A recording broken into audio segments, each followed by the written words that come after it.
हम लोग श्रीमद् भागवतम के प्रथम स्कंद के 18वें अध्याय के 48वें से लेकर 50 श्लोक तक चर्चा करेंगे, लेकिन कुछ प्रश्न कल के श्लोक के ऊपर थे, उसको मिल लूंगा। अच्छे प्रश्न किए गए हैं। पहले प्रश्न क्या है? एक प्रश्न तो वैसे जनरल प्रश्न है कि मटेरियल डिजायर्स भूल जाना ही विषय आना सकती है। पर टेम्परेरी तो हम भूल सकते हैं, लेकिन बेसिकली अनासक्ति का मतलब है कि अब उस भोग के प्रति कोई रुचि ही नहीं होना। भोग उपस्थित हो जाए तब भी नहीं होना। रसगुल्ला ना सामने हो उसका स्मरण कर रहे हैं ना करें कोई अलग बात है, रसगुल्ला सामने होने के बाद भी उसमें कोई रुचि ना हो तो उसको आप अनासक्ति कहेंगे। तो ये तो इजी क्वेश्चन था। हाँ, दूसरा प्रश्न है, ये ब्राह्मण समाज की तरफ से आया कि भाई क्या हम लोग श्रृंगी ऋषि की तरह कारण दुख नहीं भोग रहे हैं? गलती उसने करी, हम सब दुख नहीं भोग रहे हैं। एक तरह से भगवान के द्वारा सारे ब्राह्मण समाज को श्राप मिल गया है क्योंकि उसने एक महाभागवत के प्रति अपराध किया है। क्या ये सही बात है? वस्तुतः सही बात नहीं। आपने शायद ध्यान से नहीं सुना, प्रभुपाद इस बात को उत्तर दिए हैं। भगवान ने ब्राह्मण समाज को श्राप नहीं दिया। भगवान ने जानबूझ के एक छोटे बच्चे को निमित्त बनाया महाभागवत के प्रति अपराध करने के लिए, ताकि भागवत प्रकट हो सके, एक और यह भी ताकि उस छोटे बच्चे का छोटा बच्चा होने के कारण अपराध क्षम्य हो। आपने ध्यान में ला रहा हूं, पढ़ चुके इस बात को। तो भगवान ने कहीं को इसमें लिखा नहीं कि भगवान ने शाप दिया है। अभी तो आपने पढ़ा कि भगवान ने कलयुग में जो असुर प्रवृत्ति के लोग थे उनको ब्राह्मण समाज में पैदा होने का मौका दिया ताकि वो शुद्ध हो सके, लेकिन नालायक के नालायक निकले, वो गड़बड़ करते रहे। ये बात इसीलिए तो आप देखो ब्राह्मण परिवार में पैदा होने के बाद भी कुछ लोग मांस खाते हैं, शराब पीते हैं, तो आजकल बहुत देखा जा रहा है। तो ये समझना चाहिए कि वो लोग प्रामाणिक ब्राह्मण नहीं हैं।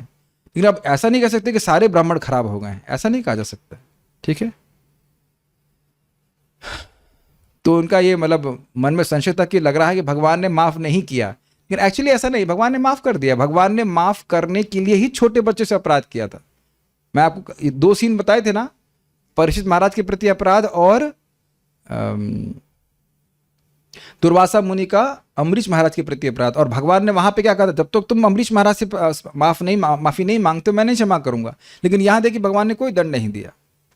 फाइन, ये हो गया। दूसरा प्रश्न क्या था इस बारे में? ये अच्छा है कि कम से कम कुछ लोग सुनकर कुछ प्रश्न उठा रहे हैं। क्या है? हाँ, ये अच्छा प्रश्न है। How did Shringi the sage's son realized he committed a mistake? Shringu को कैसे मालूम चल गया कि उससे गलती हुई है? पिछले श्लोकों में कहा गया था कि वो इतने क्रोध में था, कि बहुत क्रोध में था, और अगले श्लोक में तुरंत देख रहे हैं कि वो आश्रम में रोने लग गया। अब ये बिल्कुल आसान प्रश्न है। क्या ये हमारे संग कभी नहीं होता है? बताइए, एक व्यक्ति ऐसा बोल दीजिए कि आपके संग ऐसा कभी ना हुआ हो कि आपने क्रोध में किसी भक्त को अंट संट बोल दिया हो। अब मैं ये भी नहीं कहूँगा कि पिछले 24 घंटे में बोले कि नहीं बोले, ये आप नहीं खड़ा करवा रहे हैं, लेकिन यह भी बहुत ज़्यादा बोल दिया हो और उस वक्त नहीं समझ में आ रहा है रजोगुण के आवेश में, और बाद में आपका मन जब ठंडा होता है तब हम खुद पश्चाताप करते हैं कि हमने बहुत गलत कार्य कर दिया। क्या ऐसा कभी नहीं हुआ है? हाथ खड़ा करने की जरूरत नहीं, सबको पता, सबके होता है। तो अगर ऐसा श्रृंगी ऋषि के संग हुआ तो उसमें कौन सी आश्चर्य की बात है? Is it answer your question? ठीक है, तो ये सब बड़ा स्पष्ट है कि वह क्यों उनकी भावनाएं परिवर्तित हुई। Maharaj Parikshit is a personality who is even looked up on by demigod. देवता भी उनको आदर्श देखते हैं। उनकी कोई हिज ग्लोरीज नो बाउंड्स, मतलब उनकी विपुल कीर्ति थी। But could he have done something smaller instead of wrapping a dead snake around Shamik Rishi? Good question. He's a Mahabhagavat, so was moved out of mere thirst and hunger that intense that instead of doing anything else he had to put a dead snake of end of end. कहने का हिंदी का इसमें प्रश्न ये रखा जाएगा कि भाई क्या केवल प्यास और भूख के कारण ही परीक्षित महाराज इतना बड़ा अपराध किए? तो उत्तर क्या है? उत्तर बहुत इजी है, नहीं। जो व्यक्ति माँ के गर्भ में ब्रह्मास्त्र सहन कर सकता है, और अभी आप देख रहे हैं प्यासा ही वापस पूरा भागवत सुन लेंगे प्यास, तो वो क्या प्यास और भूख से एक ऋषि के प्रति अपराध करेगा जिसने कली को माफ कर दिया, कली के अपराध को माफ कर दिया? वो क्या ऋषि का अपराध को कुछ मानेंगे? वो भी जबकि अपराध किया नहीं गया है। तो ये समझ लेना होगा, ये सीधे भगवान की इच्छा से हुआ। This question. सो नाउ इस गुड, भक्त लोग इस प्रकार से सोच रहे हैं। अब हम लोग आज के श्लोक को देखते हैं। एक प्रश्न हो सकता है कि जब श्रृंगी ऋषि ने इस प्रकार से अपराध किया तो परीक्षित महाराज ने प्रतिवाद क्यों नहीं किया, उसका प्रतिकार क्यों नहीं किया? अगर वहां से कुछ मिसाइल चली तो यहां से भी कुछ मिसाइल लगनी चाहिए, क्यों नहीं दागी गई मिसाइल? तो आज के श्लोक बड़े महत्वपूर्ण हैं। वैष्णवों के गुणों का वर्णन होगा और आप बुरा मत मानिएगा, एक भी गुण अपने में नहीं पाएंगे। मैं भी नहीं पा रहा हूं लेकिन चर्चा कर रहा हूं, तो इसलिए अगर हमारे मन में ये हवा है कि हम वैष्णव बन गए हैं तो हवा आज फुस हो जाएगी। एक पहले वाले श्लोक में हम बोल जाएंगे, बाकी तो छोड़ दीजिए। लेकिन निराशा होने की जरूरत नहीं है। वीर तुम लगे रहो, धीर तुम बढ़े चलो, लगे रहेंगे, एक दिन वैष्णव बन जाएंगे। We are Vaishnav in making. क्योंकि कई बार हमको ऐसे बोलते, प्रभु जी डिवोटी को कैसा कर दिया? हमने कभी वो डिवोटी हो नहीं गया। अगर डिवोटी हो गया होता तो नहीं करता, डिवोटी हो रहा है। तो उस पर क्या क्या गुण है वैष्णव की तरह देखते हैं। मेरे पीछे बोलिए।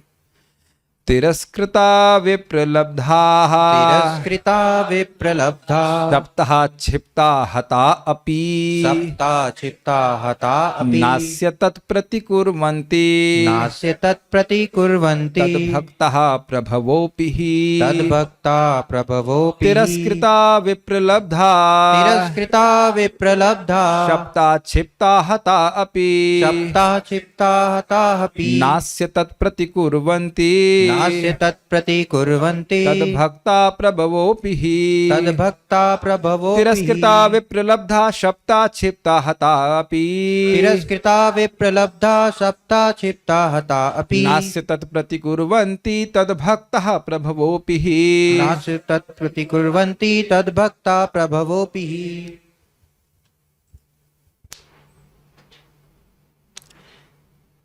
भगवान के भक्त, किसके भक्त? इस पे ध्यान दीजिएगा। भगवान के भक्त इतने सहिष्णु होते हैं कि अपमानित होने, ठगे जाने, शापित होने, विचलित किए जाने, उपेक्षित होने अथवा जान से मारे जाने पर भी कभी बदला लेने का विचार नहीं करते। इससे पहले कि हम लोग श्लोक को समझें, कुछ चीजों को बताएं। मारे तो हम लोग भी नहीं गए ठीक है, लेकिन क्या हमारा कभी अपमान हुआ है? जी। कैसी फीलिंग्स आई थी आपकी? अब समर्थ तो नहीं थे, नहीं तो मुंह तोड़ देते उसका, है कि नहीं?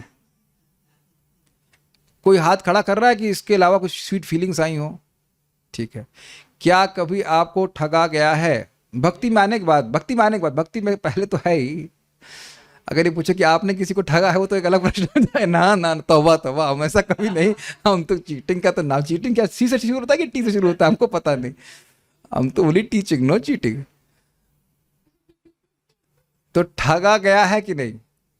अच्छा ये पूछें कि अब भक्तों के द्वारा ठगा गया तो आप ना कोई दिक्कत नहीं है, लेकिन भक्तों के द्वारा ठगा गया है कि नहीं? एटलीस्ट इन प्रोसेस भक्तों के द्वारा। ऐसा नहीं है भक्त ठगते नहीं है, गलत बोल गया।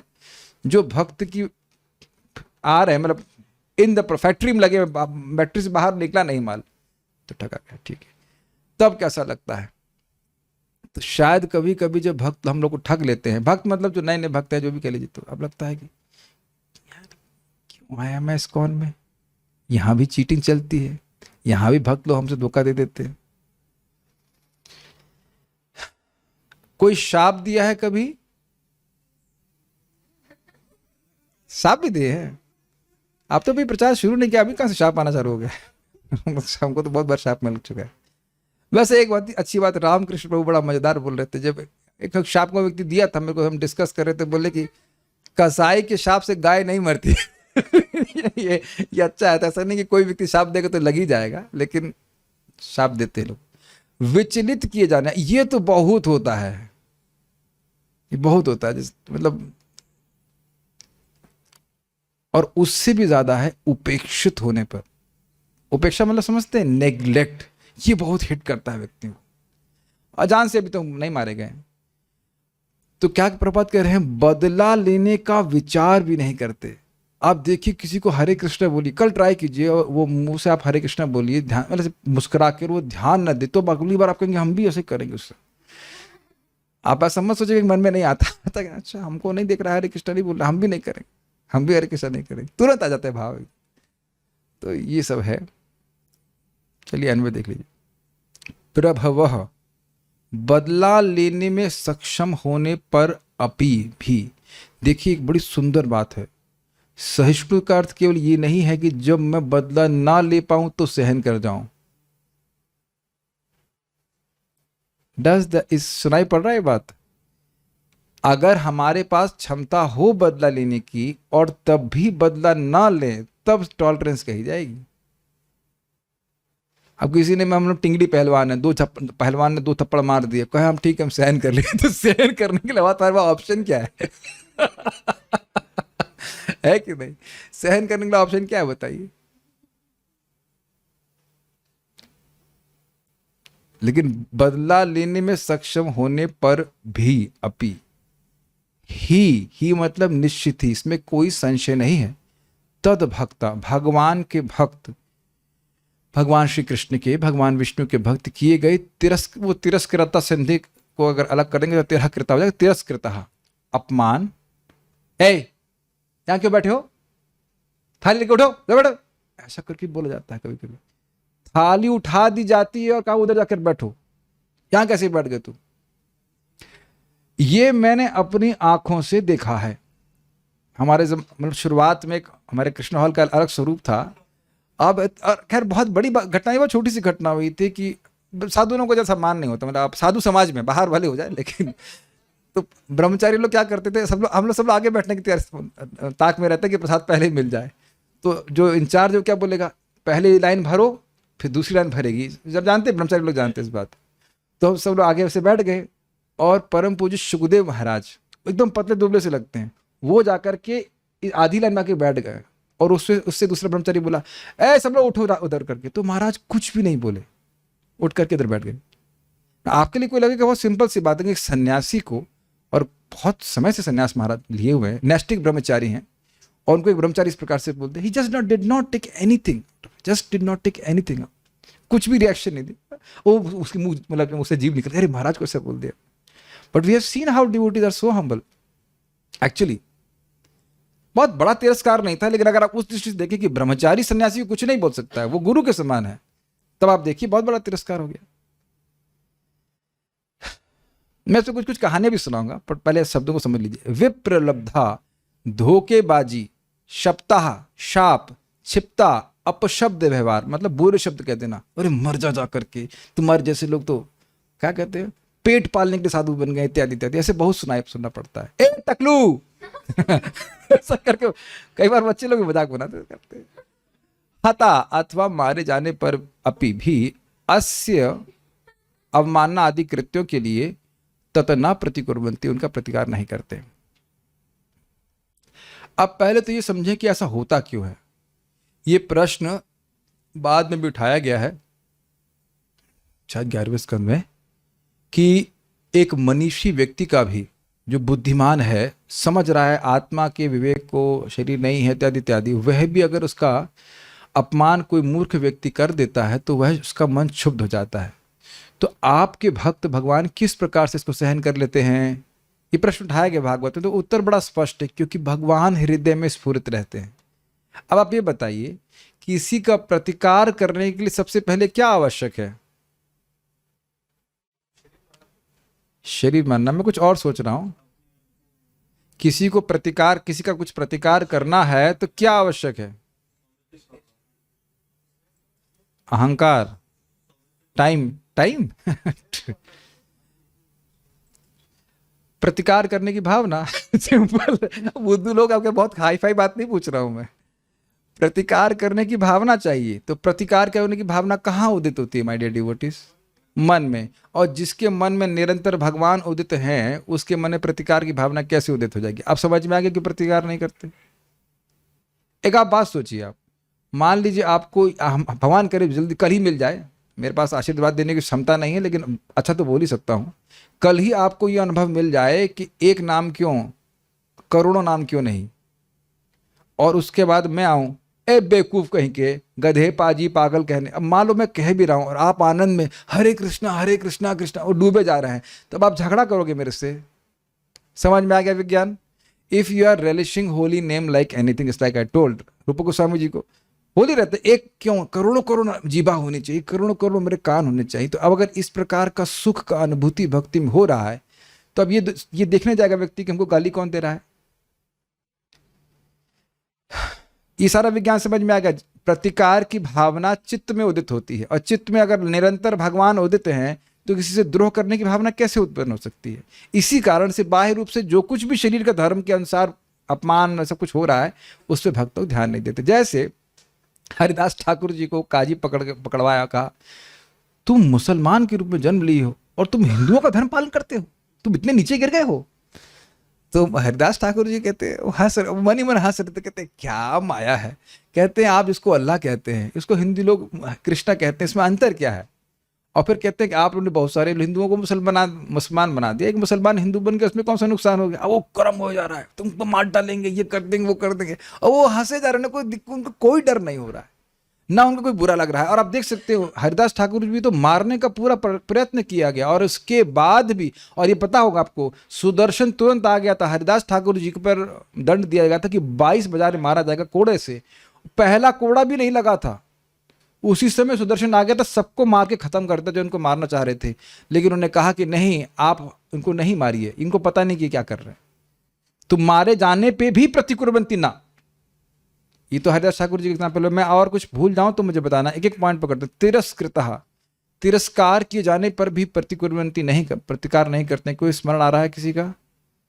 मुझ अवंती ब्राह्मण का आ रहा है, 11वें स्कंद में आता है। उनकी स्थिति यह थी कि अब वो खाना खाते तो लड़के आकर के उसमें मूत्र कर देते थे, फिर भी वे कुछ नहीं कहते। उनके माथे पे, सर पे मूत्र कर देते। समाज मतलब भजन करने जाते तो कचरा डाल के उनके ऊपर फेंक देते ही, और वो गाली देते, ऐ सेरा पैसा सारा लुट गया तो आप साधु बन करके पेट पाल रहा है, ऐसे करके। फिर भी वह कुछ नहीं कहते। तिरस्कार, विप्रलब्धा, धोखेबाजी। हमें तो बलि महाराज का स्मरण हो रहा है। धोखेबाजी तो भगवान ने धोखेबाजी करी, उसके बाद भी कुछ नहीं बोले। पांडवों के संग धोखेबाजी कितनी करी, ये पता होना चाहिए कि युधिष्ठिर महाराज भी, फिर भी वह दुश्मन नहीं मानते थे। आप लोगों को पता हुआ कि ये जंगल में भेज दिए गए थे पांडव लोग, और जब कौरव आदि को गंधर्व लोग अटैक किए, दुर्योधन को पकड़ लिए थे, जान से भी मार देते, फिर भी उनको बचाने के लिए भीम और अर्जुन को भेजे थे। ये पता है आपको बात? विप्रलब्धा। नेक्स्ट क्या है? शप्ता। यहां तो शाप का एग्जाम्पल आप परीक्षित महाराज के देख ही रहे हैं। क्षिप्ता, अपशब्द व्यवहार के जाने पे। द्रौपदी, हाँ द्रौपदी तो खैर अपमान किया गया था। और हता वाला एग्जाम्पल मैंने दिया। तो यह नहीं करते हैं क्योंकि उनका चित्त भगवान के नाम रूप गुण लीला के माधुर्य से सराबोर रहता है। तो स्पष्ट श्लोक, तिरस्कृता विप्रलब्धा शप्ता क्षिप्ता हतापि नास्य तत्प्रतिकुर्वन्ति तद भक्ता प्रभवोपि। मैं व्याख्या करूं, एकदम स्पष्ट श्लोक। हमको बस वही लग रहा है कि प्रभव अपि, यद्यपि वह समर्थ है। क्यों समर्थ है ये बता दीजिए? क्योंकि तद भक्ता, भगवान के भक्त है। और यहां देखिए बड़ा स्पष्ट लिखा है तद भक्त, मतलब केवल भगवान कृष्ण के भक्त ही इस प्रकार के गुणों को प्रकाशित कर सकते हैं। जरा सीन चेंज कर दें और फिर वहां पहुंच जाए जहां देवकी की शादी हो रही है, और कंस को ये मालूम चल गया कि इनका 8वां बच्चा या गर्भ हमको मारेगा, और तुरंत सारा प्रेम समाप्त हो गया। और फिर सीन चेंज कर दें, जब दुर्गा देवी प्रकट हुई तो उसके बाद छूट के चली गई, तो माफ़ी मांग रहा है कि हम क्या कर सकते बहन, सब कर्म के अधीन है, मैं भी कर्म के अधीन हूँ। तुरंत गीता पढ़ लिया उसने। उसके बाद हम क्या कर सकते हैं, आपका हमने गलती कर दी, माफ़ कर दीजिए। अमेजिंग है कि उनने माफ़ कर दिया। कोई कर सकता है बताइए? किसी के 6 बच्चों को मार दे उनकी आंखों के सामने, सूर्य के समान, अग्नि के समान प्रकाशमान बच्चों को, वो भी लड़के, 6 मतलब लड़के पैदा हुए, और सबको मार दिया। हाँ, द्रौपदी भी क्षमाशील रही। तो ये एक बड़ा विशेष बात है। प्रभुपाद जी संबंध में कहते हैं, बड़ा प्रसिद्ध स्टेटमेंट है प्रभुपाद जी का, आप सब लोग सुने होंगे, the greatness of a person must be, not may be, must be measured by his ability to tolerate provoking situations.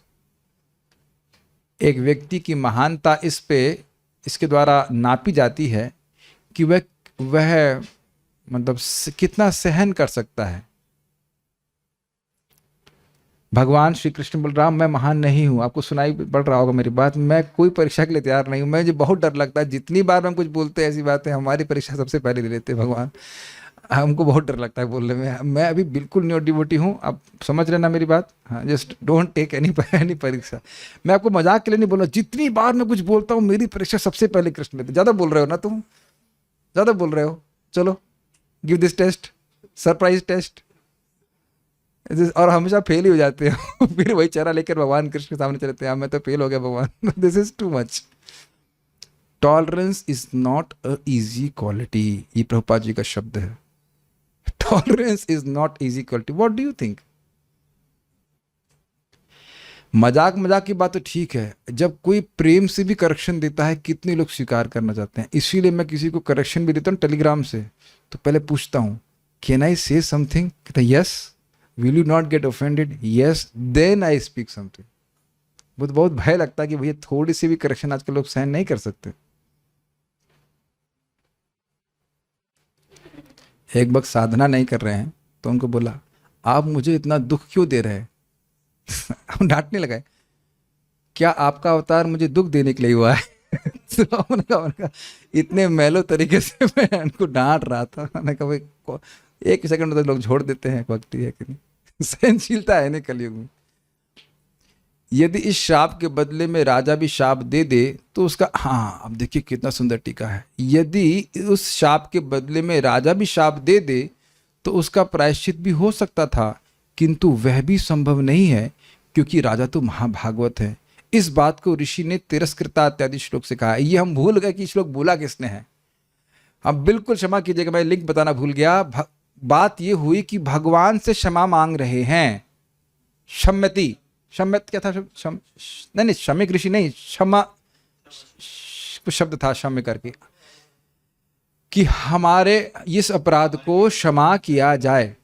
संतुम अर्हति, क्षमा करने के योग्य है। अब इंटरेस्टिंग बात यह है कि महाराज क्या नाम इनका, महाभागवत हैं, तो ये गुण तो भक्तों का है ही कि तिरस्कृत होने पर, शब्द होने पर वे प्रतिकार नहीं करते हैं। तो अगर परीक्षित महाराज कुछ दंड दे दिए होते इसको कि तुम हमको शाप दे रहे हो, या उसको निष्क्रिय कर दिए होते, तब क्षमा करने की कोई आवश्यकता नहीं होती। आप फॉलो कर पा रहे हैं? परीक्षित महाराज अपने सामर्थ्य से ही तक्षक को ऐसे उड़ा देते, तक्षक क्या उनके सामने बताइए, जो बोल चुके हैं पहले कि देवताओं में भी कोई अगर होगा हे धर्म तो मैं उसके बाहों उखाड़ लूंगा, तो तक्षक क्या देवताओं से बड़े हैं? उनके लिए वाटर स्नेक है, अगर कहा जाए कुछ नहीं है, ऐसे ही पीस देते तक्षक को खत्म, अगर वो चाहते तो तक्षक से कोई उनको डर नहीं है। आगे भी वो बोलेंगे मुझे कोई तक्षक से डर वर नहीं है। तक्षक के शाप को निरस्त करने में परीक्षित महाराज पूरी तरह समर्थ हैं। सुनाई पड़ गया इतनी बात? तो अब वो तिरस्कृत, वह क्योंकि वह ऐसा करेंगे नहीं तो अपराध लगेगा हम पर, इसलिए क्षम्या हम संतुम अर्हति, इसलिए हमें क्षमा मांग रहे हैं। Are able to follow the link? क्योंकि वो महाभागवत हैं, उनको मारे जाने का शाप दिया गया है, लेकिन वह उसका प्रतिकार नहीं करेंगे, तो इसलिए फिर भगवान से ही क्षमा मांग रहे, आप हम क्षमा कीजिए इस प्रकार से। इस बात को ऋषि ने तिरस्कृता इत्यादि श्लोक से कहा है। तिरस्कृत अर्थात निंदित, निंदा करना, विप्रलब्ध अर्थात ठगे गए, क्षिप्ता अर्थात उपेक्षित होने पर, तथा हता अर्थात मारे गए भगवान के भक्त उसका प्रतिकार करने में समर्थ होकर भी तिरस्कृत आदि करने वाले से बदला नहीं चुकाते हैं। They don't waste time. अच्छा, एक बात थोड़ा सीन चेंज करके अपने पे घटित कीजिए, जरा सा कोई निंदा कर देता है तो व्यक्ति कितना जलता है, कितना डिफेंस करते हैं ना हम लोग। तात्पर्य, ऋषि श्रमिक यह भी जानते थे कि भगवान उस व्यक्ति को क्षमा नहीं करते जो भक्त के चरणों पर अपराध करता है। भगवान इतना ही आदेश दे सकते हैं कि भक्त की शरण ग्रहण करो। Did you get this line strongly? क्यों उसको हाईलाइट किया गया, आप समझ रहे हैं? मैं फिर से पढ़ रहा हूं, भगवान इतना ही आदेश दे सकते हैं कि भक्त की शरण ग्रहण करो। क्यों हाईलाइट किया गया इसको? जो व्यक्ति स्वराट है, साक्षात ईश्वर है, जिसके परे कोई ईश्वर नहीं है, उसके बारे में प्रभुपाद जी कैसे लिख रहे हैं? As if he is helpless, as if वो असहाय हो। और इस बात को भगवान विष्णु नवम स्कंद में बड़ा स्पष्ट कहते हैं, अहम भक्त पराधीनो न ही अस्वतंत्र ही अस्वतंत्र द्विजा करके, मैं भक्तों के पराधीन हूं, मैं अस्वतंत्र हूं द्विज। यदि आज मैंने आपको माफ कर दिया अम्बरीश महाराज के अपराध के प्रति, तो मैं सारे भक्तों के प्रति द्रोह कर दूंगा। उनका विश्वास टूट जाएगा कि भक्तों के प्रति कोई भी अपराध कर देगा और भगवान उसको माफ कर देंगे। तो इसलिए मैं असंतंत्र हूं उस संबंध में, मैं आपको माफ नहीं कर सकता। क्या भगवान की कुछ एक दृष्टि से असहायता दिख रही है? इस संबंध में कृष्ण सहायता नहीं कर सकते। उदाहरण क्या दिया जाता है, अगर कांटा पांव में चुभा हो तो कंधे से बाहर नहीं निकाल सकते। बहुत सुंदर एग्जाम्पल है, कांटा पांव से ही निकलेगा। तो अगर भक्तों का अपराध कोई करता है तो उसे भक्तों से ही क्षमा मांगनी पड़ेगी, है?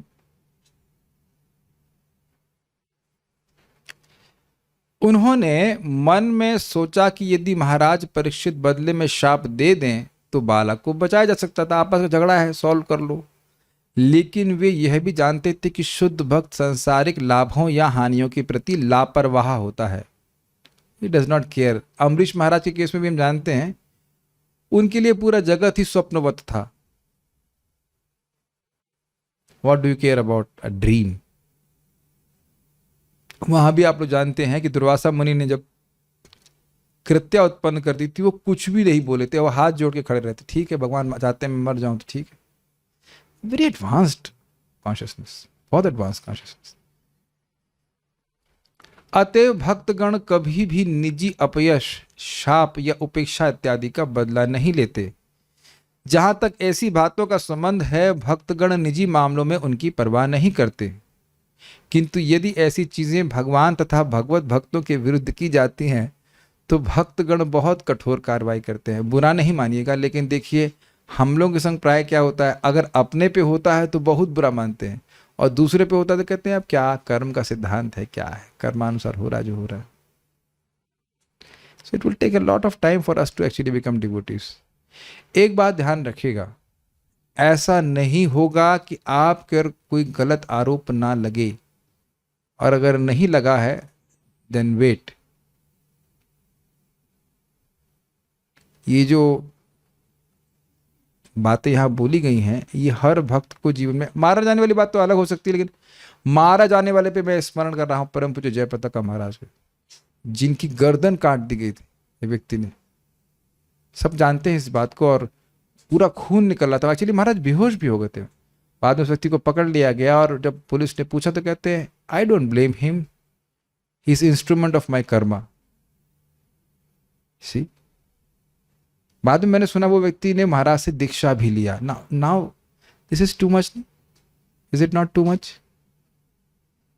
हमारे कभी कभी करने वाले हैं दीक्षा। अरे गीता का एक श्लोक नहीं देंगे तुमको भगवान करे जो तू पढ़े वो भी भूल जाओ तुम यही बोलेंगे ना, क्या आप ऐसा कर सकते हो, बताओ क्या मैं ऐसा कर सकता हूं?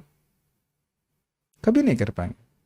तो जो भक्त भगवान के सुख में सराबोर है वही इस बात को कर सकता है। अच्छा, एक प्रश्न मैं करूंगा कि भगवान इस प्रकार का कार्य इस प्रकार का बर्ताव अपने शुद्ध भक्तों के प्रति करवाते क्यों हैं? क्या जरूरत है? प्रेम से रखें भक्तों को, पालें पकाने प्रेम तो ऐसे ग्लोरीफाई करने के लिए गर्दन कटवाना जरूरी है? हाँ, सही बोल रहे हैं आप लोग। देखिए, स्वरूप लक्षण भक्तों का यह है कि भगवान के शरणागत रहते हैं, लेकिन तटस्थ लक्षण जो हमेशा नहीं प्रकट होते, आप जानते हो तटस्थ लक्षण कार्य जब व्यक्ति करता है तब प्रकट होते हैं। तो ये तितिक्षा, ये उन कारुणिका, ये उनका तटस्थ लक्षण है शुद्ध भक्तों का। तो यह तभी प्रकाशित होगा जब उन्हें विषम परिस्थिति में रखा जाएगा। तो जैसे आपने कहा बिल्कुल सही, भक्तों को जानबूझकर भगवान ऐसी अवस्था में रखते हैं तो दिखाते हैं कि देखो कितने महान है, वो गुणगान करना चाहते हैं। जैसे मान लो कोई अच्छा स्टूडेंट है, तो कैसे मालूम चलेगा अच्छा स्टूडेंट है? उसकी परीक्षा ली जाएगी तो वो नंबर में अच्छे नंबर पर में उत्तीर्ण होगा। हमेशा तो वह पेपर नहीं लिख रहा होता है। Is it okay? फाइन, ये बात इंपॉर्टेंट है।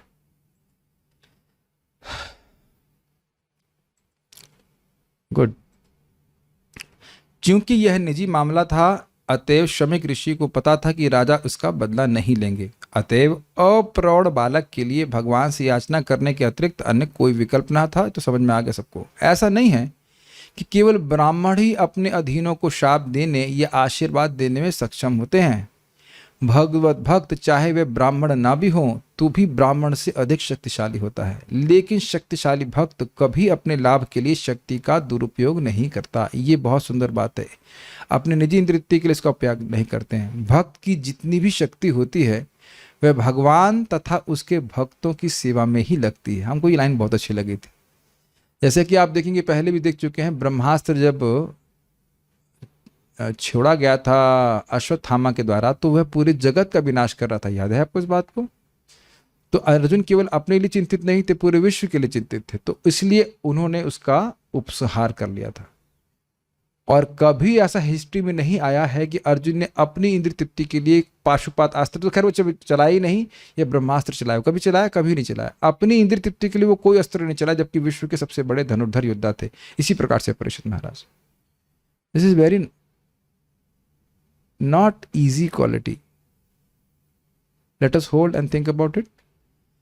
जैसे ही हमारे पास कोई शक्ति आती है, आप देखिए, पहली चीज हम अपनी ही इंद्रिय तृप्ति के बारे में सोचते हैं, चाहे वो धन हो, चाहे वो बुद्धि हो, इत्यादि इत्यादि। क्या हम जीवन में देखते हैं? एटलीस्ट नॉन डिवोटी लाइफ में तो ज्यादा ही देखा जाता है। और धीरे धीरे डिवोटी बन रहे हैं तो हाँ, कुछ क्षमता आती तो भक्तों की हम सेवा करना चाहते हैं, लेकिन ये टेंडेंसी बहुत रहती है। कितने समर्थ व्यक्ति हैं जो हमेशा भक्तों की और भगवान की सेवा में लगे रहे। Fine, okay. नेक्स्ट, इति पुत्र कृताघेना इति पुत्र कृताघेना सोनुतप्तो महामुनिः सोनुतप्तो महामुनि स्वयं विप्रकृतो राज्ञा स्वयं विप्रकृतो राज्ञा नैवाघं तदचिन्तयत्। नैवाघं तदचिन्तयत्। इस प्रकार मुनि ने अपने पुत्र द्वारा किए गए पाप के लिए पश्चाताप किया। उसने राजा द्वारा किए गए अपमान को गंभीरता से ग्रहण नहीं किया। अन्वय, इति इस प्रकार, पुत्र कृत अग्नि अघेना, पुत्र प्लस कृता प्लस अघेना, अघ मतलब होता है पाप, अपने पुत्र के द्वारा किए गए अपराध के कारण सह महामुनि वह शमिक ऋषि अनुतप्तः पश्चाताप करते हुए दुखी हुए। तप्त से क्या सेंस ले रहे हैं आप? हीट, तपना, और अनु मतलब निरंतर। इस अर्थ समझते हैं? कभी हुआ आपको पश्चाताप एक हीट की तरह होता है, वो हृदय को जलाता, जलाता नहीं कह सकते हैं, हीट सी देता है, मतलब यू फील द हीट कि हमसे गलत कार्य में, तो उसी अर्थ में लिया गया अनुतप्त।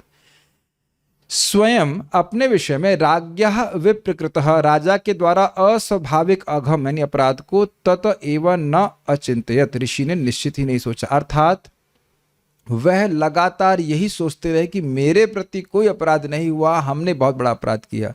और यही परीक्षित महाराज भी सोच रहे हैं कि मेरे प्रति मुझे शाप दे दिया गया, कोई बात नहीं। एक और बात सुन रहे हैं, अभी आप आगे देखेंगे इस बात को। मुझको दंड दे दिया गया, ये बहुत अच्छा हुआ। क्यों अच्छा हुआ? क्योंकि आगे मेरे वंशजों को इस ब्राह्मणों के प्रति जो अपराध है उसका उसका जो कह सकते हैं पाप है वो नहीं भोगना होगा। ये आगे एकदम वो बोलेंगे 19वें अध्याय में कि जो कुछ भी है तक्ष, जो कुछ वो मेरे पे आ जाए, मेरे जो वंशज हैं उनको नहीं प्रभावित करे। क्योंकि ब्राह्मण अगर खराब दृष्टि से देखते हैं या उनके प्रति अपराध हो जाता है तो वंश के वंश इस प्रकार से ध्वंस हो जाते हैं। ये पता है आपको बात? लेकिन यहां उन्होंने कोई इसको अपराध नहीं लिया, वो वही सोच रहे हैं कि हमारे द्वारा बहुत बड़ा अपराध हुआ है। इति पुत्र कृताघेना, इस प्रकार से अपने पुत्र के द्वारा किए गए पाप के द्वारा स अनुतप्तः, पुत्र के पाप से कौन तप्त हुए? शमिक ऋषि, महामुनि, मननशील हैं, वो समझ रहे हैं कि ये गलती हमसे हुई है। और स्वयं विप्रकृतो आज्ञा, उनके प्रति जो राजा ने पाप किया, न एवाघम तद अचिंत्यत, उस पाप को तो नहीं ही चिंतन किया। अब वो सांप फेंक गया, उसने कुछ ध्यान ही नहीं दे रहे हैं, केवल बारंबार यही ध्यान दे रहे हैं कि हमसे अपराध हुआ, हमसे अपराध हुआ। ये उनकी महानता का सूचक है कि नहीं? फाइन। दोनों तरफ टॉलरेंस दिख गई कि नहीं? ये ब्राह्मण है और इनको कोई फर्क नहीं पड़ रहा, ठीक है, सांप फेंक दिया। हमने सांप नथिंग, और इधर परीक्षित महाराज के बारे में तो आप समझ चुके हैं, बहुत इजी श्लोक है। तात्पर्य, अब सारी घटना स्पष्ट हो गई है। महाराज परीक्षित द्वारा मुनि के गले में मृत सर्प लपेटना कोई गंभीर अपराध न था, किंतु श्रृंगी द्वारा राजा को शापित किया जाना गंभीर अपराध था। एक क्वेश्चन क्लियर, यह गंभीर अपराध एक मूर्ख बालक द्वारा ही हुआ था, अतएव यह परमेश्वर द्वारा क्षम्य था। क्लियर, ये बात हम पहले बोल चुके हैं। यद्यपि पाप के फल से मुक्त होना संभव न था। Is it all clear? भगवान ने बच्चे से अपराध क्यों करवाया बताओ? ताकि उनको इजी हो उनको क्षमा करना इजी हो, और कोई वैष्णव बोले नहीं कि भाई आपने वैष्णव अपराधी को कैसे डायरेक्ट क्षमा कर दिया हमसे बिना परमिशन लिए, तो क्या कोई दिक्कत? तो छोटा बच्चा था। तो भगवान भी बहुत बुद्धिमान है, भगवान सारी इक्वेशंस को सेट करके रखते हैं। तो बच्चे कहते हैं बच्चे से तो अपराध हो गया, कोई बात नहीं, माफ कर देना, ठीक है माफ कर देना। यद्यपि पाप के फल से मुक्त होना संभव न था। महाराज परीक्षित ने भी मूर्ख ब्राह्मण द्वारा दिए गए शाप की ओर ध्यान नहीं दिया, उल्टे उन्होंने इस विषम स्थिति का लाभ उठाया और भगवान की महद इच्छा से श्री सुखदेव गोस्वामी की कृपा के माध्यम से जीवन की चरम सिद्धि प्राप्त करी। वास्तव में यह भगवत इच्छा थी, और इस इच्छा पूर्ति में महाराज परीक्षित, ये लाइन ध्यान से सुनिए, ऋषि शमिक तथा उनका पुत्र श्रृंगी ये दोनों निमित्त मात्र थे। अब तीनों निमित्त मात्र थे। Did you get this line? This is really interesting. ये आप यहीं नहीं देख रहे हैं, आप तीसरे स्कंद में भी देखेंगे। जब जय और विजय को शाप मिलता है तो भगवान स्वयं कहते हैं, देखिए मैं समर्थ हूं इस शाप का निरस्त करने में, लेकिन ये मेरी इच्छा है कि युद्ध करना चाहते थे भगवान, तो आप लोगों को शाप प्राप्त हो, आप जाके असुर बने। तो इसी, जो लोग भागवत पढ़ते हैं इस बात को समझ रहे हैं, लेकिन जो लोग नहीं पढ़ते वो पढ़ लेंगे आगे जाकर। अभी सुनते जानते होंगे इस बात को। और यहाँ अगर आप सीधी सीधी देखें तो ये सारा ड्रामा की स्क्रिप्ट राइटर कौन है? हमारे प्यारे कृष्णा, आर डियर कृष्णा। क्यों? जल्दी से बताओ क्यों? भागवतम के रूप में प्रकट होने के लिए आतुर थे, ताकि जीवों का कल्याण हो सके। तो सुखदेव गोस्वामी और परीक्षित महाराज की मिलन कराने के लिए सब लीला चल रही, ठीक है? तो इसलिए किसी को नहीं बोलिए कौन किसको अपराध किया, कौन किस में कली प्रवेश किया, खास कोई मतलब नहीं है, भगवान के आयोजन से ये हुआ। Fine, okay.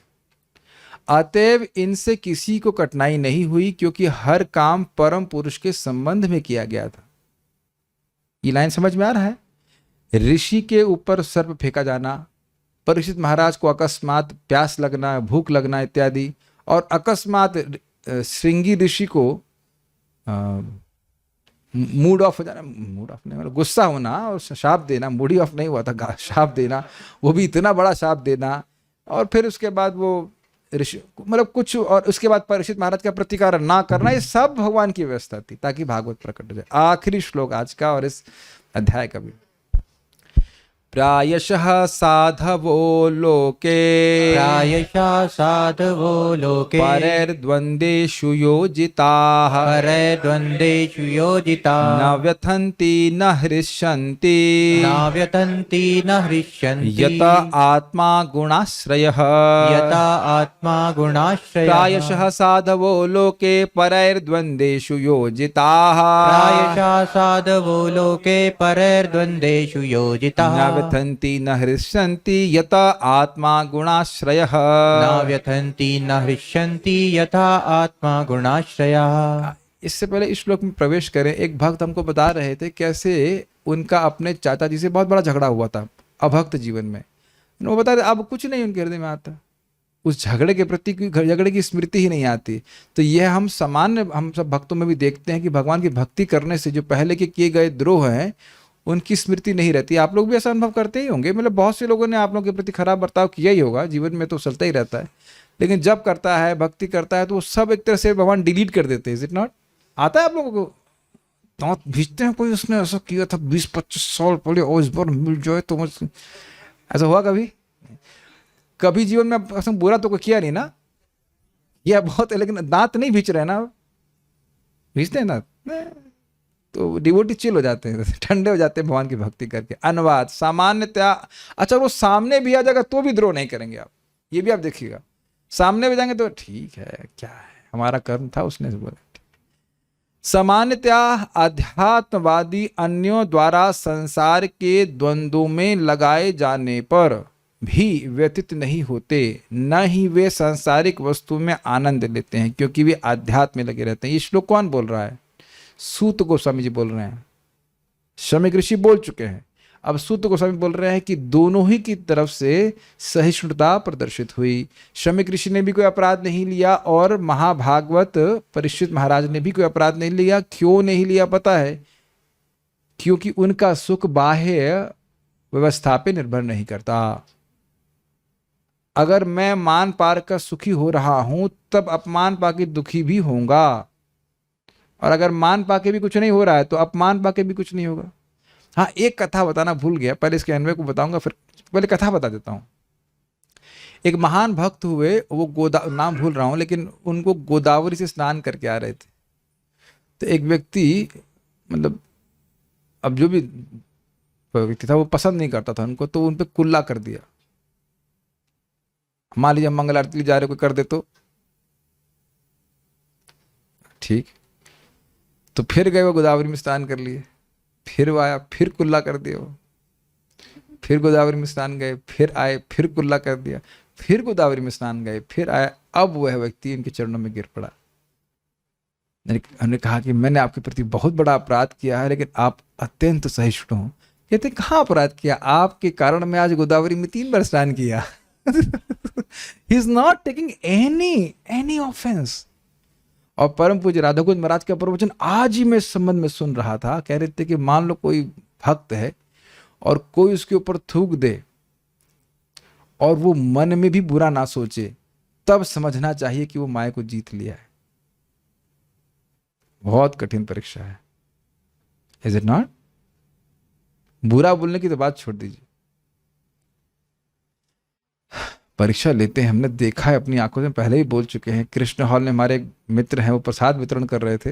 ऐसे तो किसी अधर्म का कीर्तन नहीं करना चाहिए, हम उनके गुणों का कीर्तन कर रहे हैं। पता नहीं कोई पगली नथिंग अगेंस्ट माता जी, बट एक पगली माता जी थी, उसको जलेबी नहीं मिली। उसका दिमाग खराब हो गया। उसने कुछ दोना लिया, इसमें बहुत सारा कुछ सामान पड़ा था, कुछ जलेबी तो कुछ तो पड़ी थी, किस तरह मिल गई, ली और उसके मुंह पे मारी भाग पब्लिक में। और वो ब्रह्मचारी हैं और अन्य भी ब्रह्मचारी लोग बैठे हुए थे, उनके मित्र बैठे हुए थे। कितनी बेइज्जती लगी होगी बताइए। मतलब चेहरा नहीं दिखा पाएगा है कि नहीं कोई? ठाकुर जी हम इतने सही, हमको बचा के रखिए। बहुत ये हमारी सब घटना मेरी आंखों से, मतलब सन्न रह गया, मैंने ये क्या हो रहा है। ऐसे ऐसे लोग आ जाते हैं, बताओ कभी कभी। हम अधर्म कीर्तन नहीं कर रहे हैं, उस भक्त के गुणों का सहिष्णु, अमेजिंग सहिष्णु है। कुछ नहीं, उसको हटा करके अपना जो है मुंह धुल करके वो जो भी किए। अमेजिंग हाउ मच, कितना अपमान किया जा सकता है इस जगत में। वो भी जलेबी के लेके। जलेबी मुंह में तो आई, लेकिन बड़े खतरनाक तरीके से। ये सब, ये तो ऐसा नहीं सुना नहीं, मेरी आंखों के सामने हो रहा था, तो शॉक हो गया, नहीं ये क्या हो रहा है। This is too much. People can just go mad. कलयुग है, लोग क्रेजी तो है ही। एक वक्त बता रहे थे गीता बांट रहे थे, गीता लेकर के उन्हीं के ऊपर फेंक दी गीता से करके। तो ऐसा बहुत लोग अपमान करते हैं, फिर भी भक्त लोग प्रचार करते हैं, सहिष्णु होते हैं। अन्वय देखिए, लोके इस संसार में प्रायशः सामान्यतः साधव संत गण परैर द्वंदेशु अन्यों द्वारा सुख दुख को योजिता। योजित का मतलब होता है जुड़ना, तो इसलिए यहां रखा गया है प्राप्त करके। दुख और सुख उनको उनसे जोड़ा जा रहा है। दुख नहीं था लेकिन दुख दिया जा रहा है, और सुख भी दिया जाता है। द्वंदेशु शब्द है, ये नहीं कहा जा रहा है केवल दुख। देखिए बहुत ध्यान से सुनना पड़ेगा। द्वंद मतलब दो, तो कभी सुख कभी दुख। अरे महाराज जी आप तो बहुत बढ़िया व्यक्ति हैं, इत्यादि इत्यादि, आपको देख करके तो हमारा पूरा कुनबा पवित्र हो गया। महाराज बोल रहे थे कभी कभी बस रुकवा के माला पहनाते। ये होता है। हम लोग एक बार बिहार में कहीं, आप भी थे ना पार्थ? हाँ मेरे संग थे आप। वहां गए हो, पता नहीं गुरु ब्रह्मा गुरु विष्णु गुरु देवो महेश्वरा, ये वो आपके चरण धोएंगे, चरण के पानी पिएंगे। हमने कहा भाई ऐसा कुछ नहीं करना है, हम आगे वहां से क्या कर रहे हैं।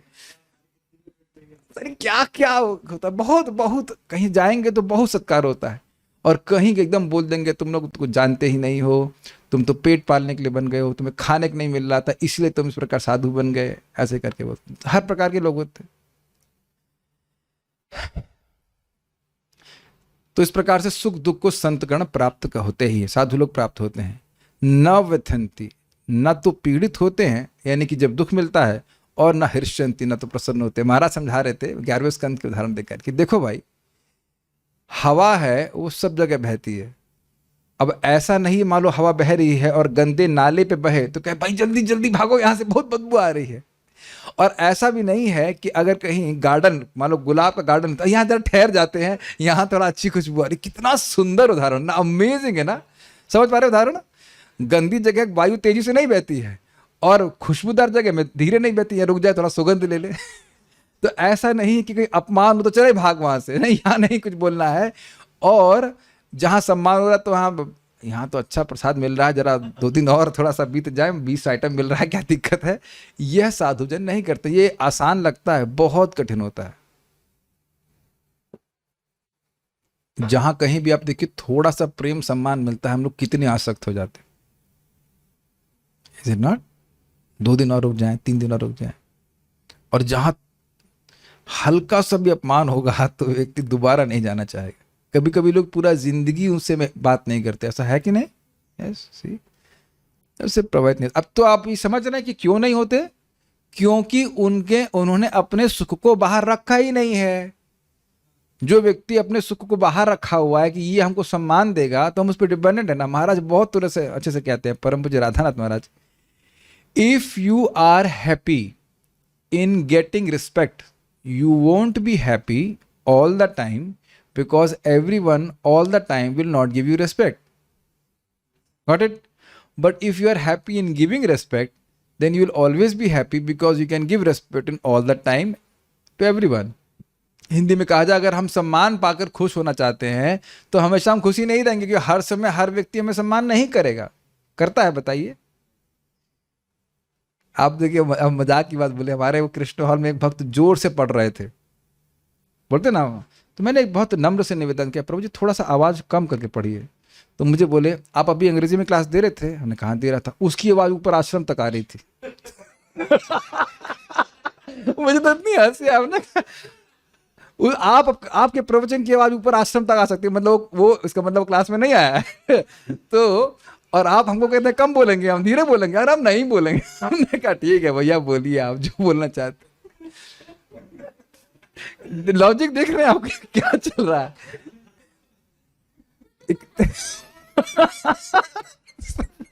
अब इसका क्या उत्तर आप देंगे, बताइए। भागवत की आवाज अगर ब्रह्मचारी आश्रम तक जा रही है तो कृष्ण हॉल का आवाज तेज होना चाहिए, ताकि चाहे कान फाड़ दे। हमने कहा ठीक है, कुछ नहीं है। हमने कहा न वतंती न हृष्यंती, कुछ नहीं। आगे बढ़ गए हम। साधु समाज में भी हर प्रकार के, हर डिजाइन के साधु रहते हैं, बहुत अमेजिंग नहीं ऐसा रहता है। तो ये जगत में होगा, ठीक है। यतः, क्योंकि आत्मा तो अगुण आश्रय, गुण का आश्रय नहीं। इसका अर्थ क्या है? आत्मा अगुणाश्रय उन साधुओं का गुण है। अर्थात देखिए, वस्तुतः आत्मा का इस जगत के मान अपमान, सुख दुख, लानी हानि और लाभ से कोई मतलब नहीं है, क्योंकि अहंकार के वश हम उसमें अटैच्ड हैं अपने शरीर में, इसलिए परेशान हो जाते हैं। तो आप देख ही चुके हैं कि शमी ऋषि कौन सी अवस्था में थे? समाधि की अवस्था में। वो सुख किसमें अनुभव कर रहे हैं? समाधि में। अब वो सर्प के पड़े होने या नहीं होने से कोई उनको मतलब नहीं है। और महाभागवत हैं परीक्षित, उनके तो चित्त में भगवान सदा ही स्फुरित रहते हैं।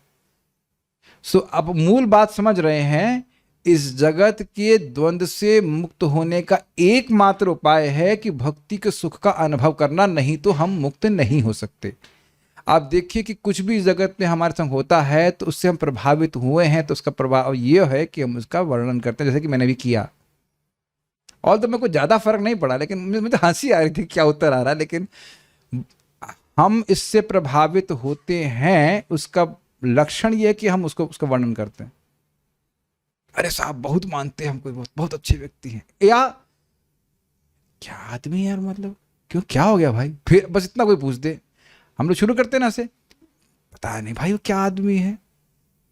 दूसरा व्यक्ति भी सुनना चाहेगा, आपको दुख बांटना चाहेगा और पूछेगा क्या हो गया प्रभु जी? अरे अब क्या बताएं, अब है कि नहीं? ठीक है। तो ये जो गुण का कीर्तन हो रहा है उसके, वो दिखा रहा है कि हम प्रभावित होना है। फाइन। प्रायशः साधवो लोके, प्राय ऐसा होता ही है, सामान्य लोग साधुओं को लोके इस जगत में पर द्वंद्वेषु योजितः, अन्यों के द्वारा वह सुख और दुख में को प्राप्त कराए जाते हैं बाह्य रूप से। जैसे कि यहाँ पे हम देख रहे हैं किसके बारे में, शमीक ऋषि भी दुख को एक्सटर्नली दुख को प्राप्त हुए, महाभागवत परीक्षित महाराज जी प्राप्त हुए। न वितंती न हर्षति, दे डोंट रिएक्ट, उन्हें कुछ फर्क नहीं पड़ता, ये कहने का आशय। एक मैं एग्जाम्पल दे रहा था, ऑल तो हम स्तर पे अभी है नहीं, लेकिन एग्जाम्पल हम देने चाह रहे हैं। हम लोग टवेरा कार से जा रहे थे प्रचार करने के लिए और बस ने ओवरटेक किया, मैं पहले भी बोल चुका हूँ इस बारे में, और एक व्यक्ति थूक दिया और कार के विंड स्क्रीन पे गिर गया। अब मेरी कोई पहचान अपनी इस कार से बहुत अधिक नहीं, अपनी कार तो है ही नहीं, मंदिर की कार है, और कोई ऐसी विशेष पहचान नहीं थी। हम जब करते रहे, और आप जानते कि तुरंत ही जब करना शुरू कर दिया हमारे ड्राइवर ने, है कि नहीं। उन शब्दों को हम यहाँ भागवत क्लास में उपयोग नहीं कर सकते, ये हमारा अधिकार नहीं है, समझ गए। तो आप समझ गए। तो अब वो जो बोला होगा आप लोग इमेजिन करते रहिए, जबकि उसमें कुछ नहीं कह रहे। I was just not reacting at all. मैंने कहा क्या है, I am not the car. उसे क्या किया उसने, क्या होता उसको वाइपर चलाया और कुछ पानी होता किया, उसका सब साफ हो गया, खत्म। अब वो व्यक्ति भी जानबूझ के नहीं किया, इज इट नॉट ऐसा, नहीं वो देख रहा था कि साधु लोग आए पे हम थूके कुछ भी नहीं है। लेकिन अगर यही कोई थूक या पिच मार दे हमारे मुंह के ऊपर, तब हम इस प्रकार से ब्रह्मभूत प्रसन्न आत्मा नहीं रहेंगे, नहीं। Got it. So this is the point. क्यों भाई, यत आत्मा, यत मतलब क्योंकि आत्मा अगुणाश्रय, आत्मा का इन भौतिक गुणों से कोई संबंध नहीं। ओके। श्रीधरी सूत जी ने ऋषियों से कहा कि ऋषि शमीक जो अपने पुत्र के द्वारा ही किए गए अपराध से दुखी थे और राजा के द्वारा किए गए अपराध के विषय में उन्होंने सोचा भी नहीं, ये उचित ही था। कोई अगर मान लो आश्चर्य करे कि ऐसा क्यों किया, तो सूत जी इस बात को बोल रहे हैं क्योंकि संतों का यह स्वभाव ही होता है कि वे दूसरों के द्वारा दिए गए सुख अथवा दुख से न तो प्रसन्न होते हैं और ना दुखी होते हैं। वे जानते हैं कि आत्मा गुणों का आश्रय नहीं होता है। गुण मतलब ये जो भौतिक गुण हैं, इनका कोई, इससे कोई मतलब नहीं है। तात्पर्य, आध्यात्मवादी जन ज्ञानी, योगी तथा भगवत भक्त होते हैं।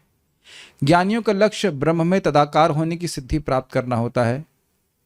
योगी सर्वव्यापी परमात्मा की अनुभूति करना चाहते हैं और भक्तगण भगवान के व्यक्तित्व की दिव्य प्रेममयी सेवा में लगे रहते हैं। ये सब बात समझते हैं सब लोग, ठीक है। चूंकि ब्रह्म, परमात्मा तथा भगवान एक ही दिव्यता की विभिन्न अवस्थाएं हैं, अतएव ये सारे अध्यात्मवादी प्रकृति के तीनों गुणों से परे होते हैं।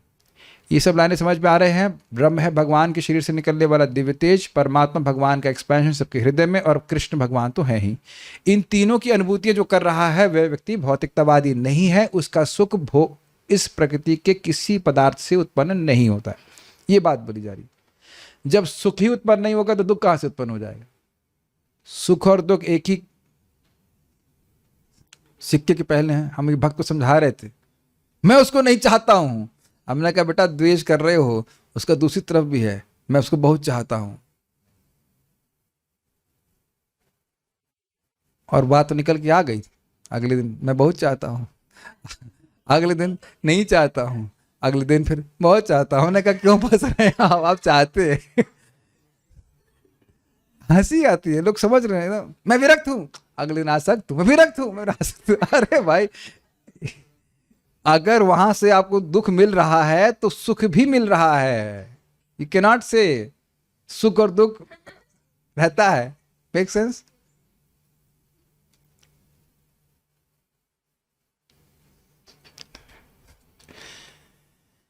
ठीक है, हम लौकिक उदाहरण देते हैं ताकि बात थोड़ा समझ में आ जाए। When you are transcendental to this world, you will be transcendental to both happiness and distress. अभी हम लोग दिव्य नहीं हो इसलिए प्रभावित हो जाते हैं, इसमें कोई स्वाभाविक सी बात है। जैसे एक सिंपल सा उदाहरण समझ लीजिए, अगर आप जहाज में बैठे हो और बादल के पार चले गए, अब नीचे चाहे बारिश पड़े चाहे सूखा हो, दोनों में आप एक समान रहते हो। Do you agree? वहां से फोन आए कि बारिश हो रही है, अच्छा ओके, और सूखा पड़ रहा है, अच्छा ओके। विल यू नॉट से दिस? अच्छा एक और एग्जाम्पल ले लीजिए, तो बड़ा दृष्ट है। हवाई जहाज में आप बैठे ही होंगे और नीचे आपको रोड दिखाई पड़ रही है। अब रोड में जाम लगा हो या रोड खाली हो, तो उससे आपको कोई फर्क नहीं पड़ा। अब मेरे ख्याल से अब तो समझ में आ गया होगा। फाइन। भौतिक सुख दुख तीनों गुणों के प्रतिफल है, अतएव ऐसे सुखों दुखों के कारणों से अध्यात्मवादियों का कोई सरोकार नहीं होता। जब हम प्रकृति के गुणों के पार हो जाएंगे तब ऐसा होगा भाव स्तर पर, तब तक कम होता जाएगा क्रमशः, लेकिन थोड़ा थोड़ा प्रभाव रहता है। भाव स्तर पर व्यक्ति पूरी तरह से निर्गुण अवस्था को प्राप्त करता है और फिर वो प्रभावित नहीं होता।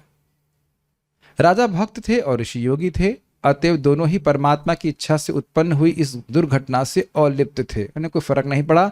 खेलने की उम्र वाला बालक भगवान की इच्छा पूर्ति में निमित्त मात्र था। फाइन।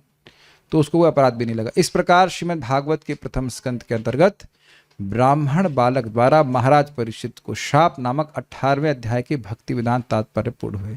श्रील प्रभुपाद की जाए। तो भगवान की बहुत बड़ी कृपा है कि इस तरह से निर्बाध ये सत्र चल रहा है और चाहेंगे कि ऐसे ही चलता रहे। कोई प्रश्न किसी भक्त का है? उद्या बाबा व्यासपुट, हाँ कोई प्रश्न नहीं है, ठीक है। कल हम लोग रिवाइज करेंगे, yes can task the question, और फिर परसों से हम लोग भगवान ने चाहा तो 19वें अध्याय को शुरू करेंगे। यद्यपि आप लोग को लगता हो कि सामान्य बात नहीं है, लेकिन रोज भागवत से संपर्क होना ये बहुत बड़ा सौभाग्य है हमारा। यस प्रभु। प्रभु जी, यहाँ पे सम्मान की बात हो रही थी। बहुत लोग ऐसे देखते हैं जो लोग झाड़ पे चढ़ाने लगते हैं एक दूसरे को सम्मान और में एक बहुत सारी व्यक्ति आके नीचे से झाड़ काट भी देता है। चीज़- ऐसे लोगों से ठीक है कि कैसे नहीं? बचना चाहिए? जो देखिए, एक बात आपको समझ में आती है कि लोग मस्का लगा रहे हैं, और यह भी समझ में आता होगा कि लोग जेन्युइनली अप्रिशिएट कर रहे हैं, है कि नहीं? तो जो लोग अप्रिशिएशन करना तो ठीक है, अच्छी बात है, अनुमोदन करना भक्ति है। लेकिन अब मान लो कोई ऐसे बोलना कि प्रभु जी अब आपसे बड़ा प्योर डिवोटी तो हमने कोई देखा ही नहीं है, आपको देख के हम पवित्र हो गए, आपके चरणों की धूल ले लें, ये वो, तो ये सब अतिशयोक्ति है। ये सब कोई कहने, एक हमारे भक्त हैं उनको हमने ब्लॉक ही कर दिया इस मामले में। गुरुदेव वो पता नहीं क्या क्या हो, आप उद्धार करने वाले हो, ये उन्होंने कहा भाई हमको ये गुरुदेव फुरुदेव आप मत बोलिए, हम भगवान प्रभुपाद जी के तुच्छ सेवकों के सेवक हैं, प्रभुपाद को प्रसन्न करने के लिए कुछ कर रहे हैं आप, और मान ही नहीं रहे। हमने कहा फिर हम ब्लॉक कर देना, हम आपकी बात नहीं सुनेंगे, ये सब मत बोलिए। एक बार ये हमारे सामने एक घटना है, आप भी थे पार्थ प्रभु, कृष्ण हॉल में महाराज परम पूज्य राधा कुंज महाराज प्रवचन कर रहे थे। बहुत सारे लोग होंगे और लोग देखे होंगे ना, बलराम पैदा हुए थे तब, पैदा भी नहीं हुए थे, हमारे सामने कृष्ण हॉल में ऐसा हुआ है। हम कृष्ण हॉल की बात बता रहे हैं, तो वहाँ भी इस प्रकार से नहीं, हम कुछ और बात बोले, जो आप बोल रहे हो नहीं सोच रहा हूँ मैं। तो महाप्रसाद प्रभु बोले कि महाराज जी को चरण कोई छुएगा नहीं, और जिसको प्रणाम करना है वो दूर से प्रणाम करेगा। तो महाराज बोले नहीं, दूर से भी प्रणाम नहीं करेगा। मतलब ये भक्त महाराज को नहीं अच्छा लग रहा है। और एक जगह हमने सुना हरिद्वार में ऐसा हुआ कि महाराज बोलते हैं कथा का अनुमोदन कीजिए, कथा में कुछ आपको अच्छा लगे वो बताइए। तो महाराज का गुणगान एक भक्त करने लगे, तो महाराज से हम जो सुने भक्तों से बोले महाराज कि भाई जूता ही मारना है तो ऐसे बोले, मेरा जूता मारना है तो पब्लिक में क्यों मार रहे हैं, इतना उनको बुरा लग रहा था। और अगर आपको याद हो, नंद महाराज के पास जब उद्धव जी आते हैं तो उद्धव जी कहने लगते हैं कि आपसे बड़ा कोई भक्त तो है ही नहीं, इत्यादि इत्यादि। वहां भी वो कहते हैं ये तो हम तो सोच रहे थे कि बहुत बुद्धिमान है, इसके बाद तो बुद्धि है ही नहीं, अरे हम इतना दुख में पड़े हुए हैं और कह रहा है हमसे कोई बड़ा भक्त नहीं, कृष्ण हमसे दूर है, इत्यादि इत्यादि। तो भक्तों को अपना गुणगान सुनना अच्छा नहीं लगता है। और एक बार भी प्रभुपाद जी के शिष्य उनका गुणगान करने, हाँ ये तो हमने अपने सामने देखा, परम पूज्य राधानाथ महाराज गुरु महाराज की हम व्यास पूजा में गए थे। अब हुआ ये कि जहाँ पे क्रॉस मैदान में ये व्यास पूजा होनी थी, बारिश हो गई, धमाधम बारिश हो गई। तो हुआ ये कि पहले प्रसाद कर दिया गया। वहाँ लोग का मैनेजमेंट बड़ा अच्छा है, मंदिर में ही सबको प्रसाद पहले खिला दिया गया। फिर हमने सोचा आज तो कुछ होगा नहीं व्यास पूजा, तो हम खिलाने के बाद पहुंचे क्रॉस मैदान में, तब बारिश रुक गई थी। और महाराज आए और महाराज कहे कि I am very happy that I can now speak about Krishna without painful austerities. ये शब्द मुझे आज तक याद है। समझ पा रहे हैं इस बात को? हम सोचेंगे कि गुरु महाराज को बड़ा अच्छा लग रहा है, वो पब्लिक में बैठे हैं और लोग बोले जा रहे हैं यू आर माई मास्टर, मेरा ये और वो जो भी बोल रहे हैं, बट ये एग्जैक्ट शब्द है। मुझे साल वाल याद नहीं रहता, लेकिन एकदम स्पष्ट है, वो एकदम सामने महाराज बोल रहे थे, विदाउट पेनफुल ऑस्टेरिटीज। पब्लिक में महिमा गायन किया जाना से बहुत शर्माते हैं भक्त। परम पूज्य राधा गोविंद महाराज तो अपनी व्यास पूजा में नहीं आते ही नहीं, हाँ नहीं आते वो। तो ये चीज़ है। तो अब कोई व्यक्ति ज़बरदस्ती झाड़ पे चढ़ा रहा है तो मोस्टली उसका अल्टीरियर मोटिवेशन होता है, तो उसको अवॉइड कर सकते हैं। आप ही देखिए क्या वो आपसे कुछ उसके बदले में चाहता है क्या, और अगर हम इस प्रकार से फंसने लग जाएं तो वो हमारी थोड़ी मूर्खता है। हाँ, लेकिन जेन्युइनली अगर कोई भक्त अप्रिशिएट कर रहा है तो वह भी समझ में आ जाता है। इज इट नॉट कि हम हाँ ये जेन्युइनली इनको अच्छा लगा तो ऐसे करते। ये तो एक नेचुरल सी बात है। मान लीजिए किसी ने बहुत अच्छा प्रसाद बनाया और आपने कहा, आप बड़े प्रसाद पाके खुश हुए और आपने उनको बोला, ये तो भक्तों के बीच में प्रेम का आदान प्रदान है, लेकिन उस तरह का जो ग्लोरिफिकेशन है इसमें केवल चने के जो गुण है नहीं आप में और लोग बोल रहे हैं, तो थोड़ा सतर्क होना चाहिए कि they might be in the विप्रलब्ध category, they might be cheating us something like that, और उसकी वजह से अहंकार पे भी आ सकता है। ठीक है, okay, so will stop here. Srila Prabhupada की क्या है, प्लीज टीच सम मोर कथा, फर्स्ट यू कम इन जपा। आप जप में आते नहीं और कथा एक्स्ट्रा मांगते हो, आज इतनी कथा सुनाएंगे, कल एक्स्ट्रा सुनाएंगे। हरे कृष्णा।